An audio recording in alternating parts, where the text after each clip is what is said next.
Evening settled over Lernaden's dining room, where chandeliers glowed against marble floors and the hum of wealth filled every corner. Jasmine Carter carried a tray through the maze of linen-draped tables, her steps steady, her expression calm, though the long day pressed heavily behind her eyes. At table 12, Robert Wellington lounged like he owned the air around him. He glanced at her, then leaned toward his companions with a crooked smile. "C'est singe de vrai serveur de bananes," he muttered, loud enough for half the room to hear. Jasmine stopped. A drop of wine slid down the glass she held. Wellington nudged his empty goblet toward her. "Come on, sweetheart. At least act useful." For a moment the room seemed to tilt, servers pausing, diners whispering, silence gathering like a storm about to break. But something in Jasmine shifted. Not fear, not shame, but a steady fire rising behind her eyes. Because Wellington had made one fatal assumption, and she was about to answer him in a French he wished he'd never tried to speak. If this opening pulls you in, hit like and subscribe to Canada's Heartfelt Tales for more extraordinary stories. The moment Jasmine answered Wellington in flawless French, the air inside Lernaden shifted. Conversations stalled mid-sentence. Forks hovered. Even the hum of the ceiling vents seemed to pause, as if the entire restaurant leaned forward to listen. Wellington's smirk faltered, but he forced a laugh, loud and brittle. "Oh, so the help studied a phrase book," he scoffed, waving a hand as though brushing away an annoying fly. "Cute." Jasmine stood still, the sleeves of her uniform damp from spilled wine. Her voice remained steady, yet threaded with quiet fire. "I understood every word you said, Mr. Wellington. Would you like to continue in French, or switch to another language you struggle with?" Gasps rippled through nearby tables. Wellington's chair scraped sharply against marble as he leaned in, his eyes narrowing. "You think you're clever. You're here to serve." His voice dropped to a hiss. "And people like you forget that far too often." Before Jasmine could reply, Claude and Philip, Wellington's French business partners, set down their utensils in unison. Claude cleared his throat. "Actually," he said, "she corrected you accurately. Your French was, how do you Americans say, painful." Laughter broke from a neighboring table. Wellington's face reddened. But the humiliation had only begun. Chef Antoine Dubois emerged from the kitchen, hands still dusted with flour. His gaze swept the scene. The spilled wine, Jasmine standing tall, Wellington flushed with fury. The chef's tone stayed measured. "Miss Carter, join me for a moment." Jasmine followed him toward the service station, though her legs trembled beneath her. She half expected a reprimand, maybe even termination. Instead, Chef Dubois spoke quietly, but with unmistakable intent.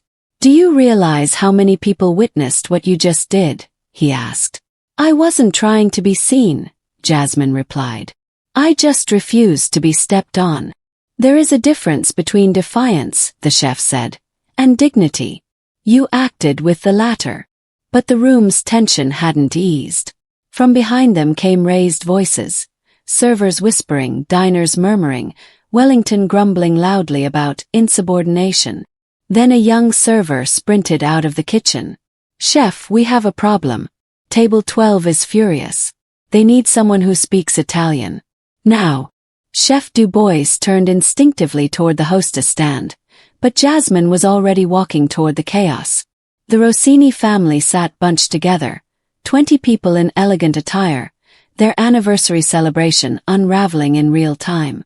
Giorgio Rossini pounded the table lightly with his fist, his voice thick with emotion. "This is not how my mother made it. This is disgrace." Jasmine approached gently. "Signore Rossini," she said in fluid Italian, "may I assist?" Silence fell over the table. The transformation in Giorgio was immediate, anger softening into disbelief, then relief. "You speak Italian?" "Si, signore. And I understand the importance of honoring family." He explained the dish's cultural significance, the recipe passed down through generations. Jasmine listened carefully, asking detailed questions, even switching into the Lombard dialect when she caught the faint traces of it in his speech. That small gesture made his eyes well with tears. Within minutes she coordinated with the kitchen, translating the nuances of the recipe so precisely that Chef Dubois himself followed her guidance without objection. Word spread quickly through the dining room. Jasmine had saved the Rossini celebration. Applause erupted as Giorgio tasted the corrected dish and stood to embrace her arm. But admiration triggered fury in the one man losing control of the room.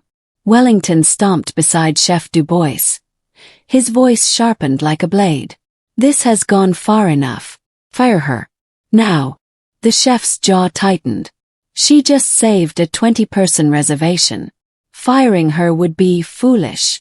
"It would be good business," Wellington snapped.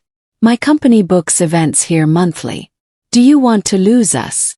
The threat hung in the air like smoke. Manager David Kim hurried over, face pale. "Chef, maybe we should move Jasmine off the floor. Just for tonight." Jasmine heard every word. Her heart hammered, not from fear, but from the familiar weight of being punished for someone else's cruelty. Then another voice cut through the tension. "Actually," a woman said calmly, "you should keep her right where she is." All eyes turned to Table 9.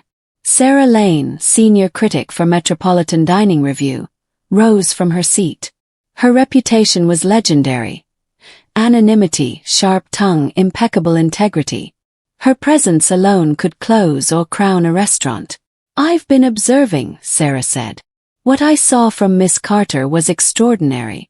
What I saw from you, Mr. Wellington, was appalling." Wellington's confidence flickered. "You don't understand." Sarah held up a hand. "I understand perfectly." Before anyone could speak again, the restaurant doors opened. A woman in a black suit entered, posture straight, eyes sweeping the room with brisk precision. The maitre d' nearly dropped the reservation book. "Inspector Margot Beaumont. Michelin. Anonymous inspection night." A cold hush rippled across the dining room. And she was seated directly in Jasmine's section. Wellington smirked again, smelling opportunity. "Well, she won't survive this," he muttered. But Jasmine approached the inspector with calm professionalism. "Good evening, madam. Welcome to Lernaden." The inspector's eyes were sharp, discerning. "Your accent is unusual. Where did you study?" "Columbia University. Linguistics." "Impressive. And your kitchen? Can it handle severe allergies?" Jasmine described the dishes with flawless precision, navigating dietary restrictions while maintaining culinary integrity. Every answer sharpened the inspector's interest. When Inspector Beaumont asked about the philosophy of cultural fusion, Jasmine articulated the chef's approach with clarity and nuance. Bridges, not gimmicks. Respect, not appropriation. Wellington stumbled toward the table again. "She's overstepping. This waitress is." Beaumont didn't let him finish. "Monsieur Wellington, I am evaluating her performance. Not yours." A wave of murmurs followed. But the inspector was not finished testing. She asked about dialects, cultural differences, wine pairings, international clientele. Jasmine navigated each question with fluency, switching languages effortlessly. French, Italian, Portuguese, German, Mandarin.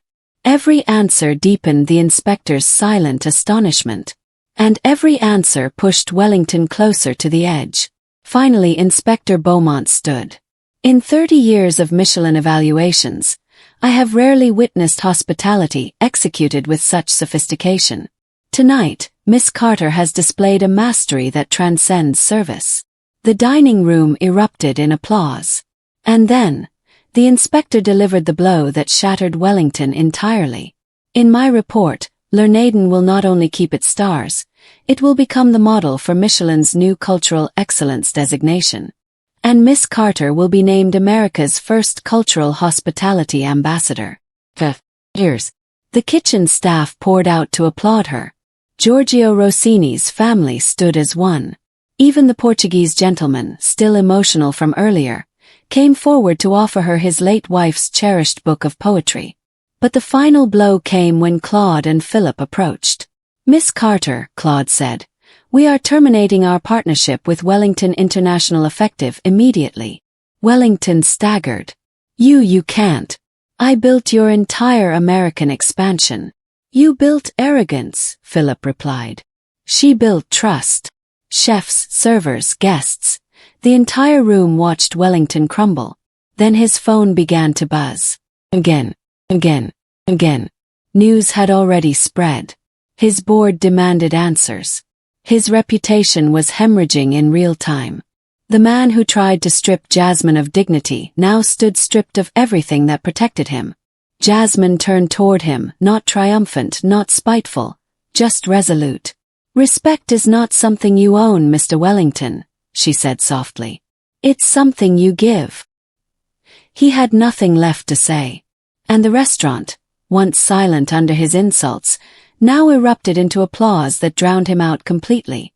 But this wasn't the end. Not yet.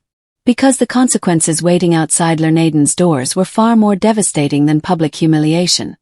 And tomorrow, Wellington would learn exactly what happens when the world finally sees who a man truly is. And that is where everything begins to fall apart for him. When the last applause faded and the dining room finally exhaled, Jasmine lingered near the entrance, watching staff clean the tables she'd once hurried between. Tonight felt different. Not because her name was on a certificate or because powerful people had praised her, but because she had stopped shrinking in places that tried to make her small. For the first time in years, she allowed herself to imagine a future not built from fear, but from possibility. As she stepped outside, the night air carried a quiet stillness, broken only by the soft gleam of the golden pin still resting on her jacket. She touched it gently, feeling the weight of every sacrifice that had brought her here. Her father's resilience, her grandmother's whispered guidance, her own refusal to disappear. That tiny shimmer became a promise. She would never again silence the parts of herself that could change a room. Inside, Wellington remained at his empty table, staring at the space where his authority used to sit. Jasmine didn't look back. His downfall wasn't her victory. Her victory was walking away with her dignity intact and her future wide open. She headed down the sidewalk, the golden pin catching one last glint of light, like a star marking the beginning of something new. If Jasmine's journey moved you, help us share stories that matter. Like this video, send it to someone who needs it, and subscribe to Canada's Heartfelt Tales so our community can keep growing.